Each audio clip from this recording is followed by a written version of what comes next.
ಹೇಗಿದ್ದೀರಾ? ಸಂಜೆ 6 ಗಂಟೆ 6:30 ಆಗಿದೆ. ಒಂದು ಸ್ವಲ್ಪ ಚಳಿಗೆ ಖಾರವಾಗಿ ಏನಾದರೂ ಮಾಡ್ಕೊಳ್ಳೋಣ ಅಂತ ಆಮ್ಲೆಟ್ ಮಾಡ್ಕೊತಾ ಇದ್ದೀನಿ. ಸ್ವಲ್ಪ ಡಿಫ್ರೆಂಟಾಗಿ ಮಾಡೋಣ. ಯಾವಾಗಲೂ ಒಂದೇ ರೀತಿ ಆಮ್ಲೆಟ್ ತಿಂದು ಬೇಜಾರಾದ್ರೆ ಈ ಥರ ಒಂದು ಸಲ ಟ್ರೈ ಮಾಡಿ ನೋಡಿ. ಇಲ್ಲಿ ಈರುಳ್ಳಿ ಸಣ್ಣದಾಗಿ ಹಚ್ಚಿಕೊಂಡಿದ್ದೀನಿ. ಒಂದು ಈರುಳ್ಳಿನ ಸಣ್ಣದಾಗಿ ಹೆಚ್ಚಿ ಹಾಕ್ಕೊತಾ ಇದ್ದೀನಿ. ಸ್ವಲ್ಪ ಕೊತ್ತಂಬರಿ ಸೊಪ್ಪು, ಸ್ವಲ್ಪ ಗರಂ ಮಸಾಲ,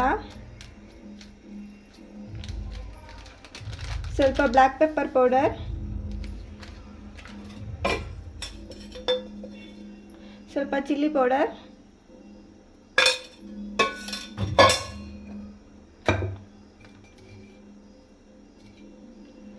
ಸ್ವಲ್ಪ ಉಪ್ಪು. ಈಗ ಉಪ್ಪು ಹಾಕೊಂಡು ಚೆನ್ನಾಗಿ ಮಿಕ್ಸ್ ಮಾಡ್ಕೊಳ್ಳೋಣ.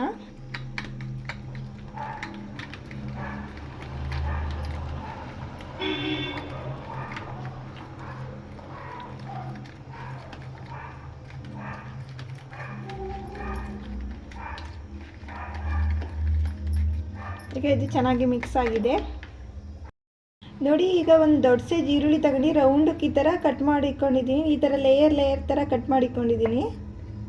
ಈಗ ಒಂದು ಸ್ಟವ್ ಮೇಲೆ ಫ್ರೈ ಪ್ಯಾನ್ ಇಟ್ಕೊಂಡು ಒಂದು 2 ಟೇಬಲ್ ಸ್ಪೂನ್ ಆಯಿಲ್ ಹಾಕೊತಾ ಇದ್ದೀನಿ. ಸುತ್ತಲೂ ಈ ಥರ ಸ್ಪ್ರೆಡ್ ಆಗಂಗೆ ಆಯಿಲ್ ಹಚ್ಕೊತಾ ಇದ್ದೀನಿ.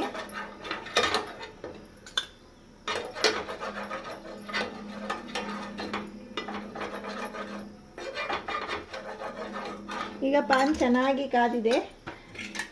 ಇದು ಈರುಳ್ಳಿ ತೊಗೊಂಡಿದ್ವಲ್ಲ ಅದನ್ನು ಈ ಥರ ಒಂದೊಂದೇ ಕೊಳ್ಳೋಣ.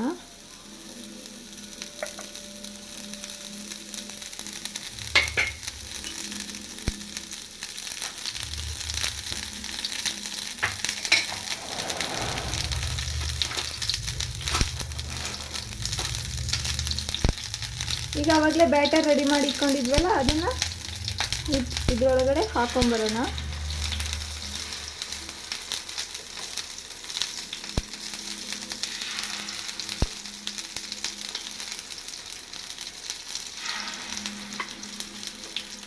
ಇದನ್ನ ಒಂದ್ಸಲ ನೀವು ಟ್ರೈ ಮಾಡಿ ನೋಡಿ. ಮಕ್ಕಳು ತುಂಬ ಇಷ್ಟಪಟ್ಟು ತಿಂತಾರೆ.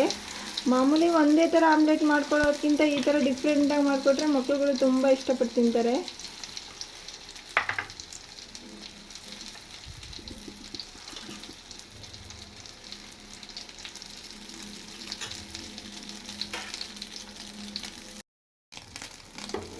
ಇವಾಗ ಈ ಥರ ಮಡಚಿ ಹಾಕೊಳ್ಳೋಣ.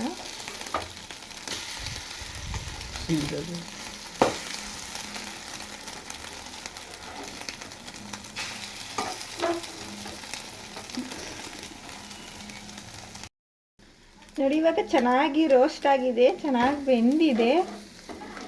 ಈ ಥರ ಒಂದ್ಸಲ ನೀವು ಒಂದ್ಸಲ ಮನೇಲಿ ಟ್ರೈ ಮಾಡಿ ನೋಡಿ. ತುಂಬ ಚೆನ್ನಾಗಿರುತ್ತೆ ತಿನ್ನೋದಕ್ಕೆ ಚಳಿಗೆ.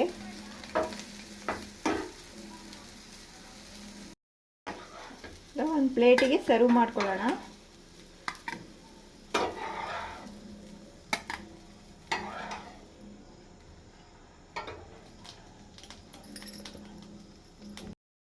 ಈಗ ಇದ್ರ ಮೇಲೆ ಸಣ್ಣದಾಗಿ ಹೆಚ್ಚಿ ಇಟ್ಕೊಂಡಿರೋ ಈರುಳ್ಳಿ ಕೊತ್ತಂಬರಿ ಸೊಪ್ಪು ಹಾಕ್ಕೊಳ್ಳೋಣ. ತುಂಬ ಚೆನ್ನಾಗಿರುತ್ತೆ ತಿನ್ನೋಕ್ಕೆ.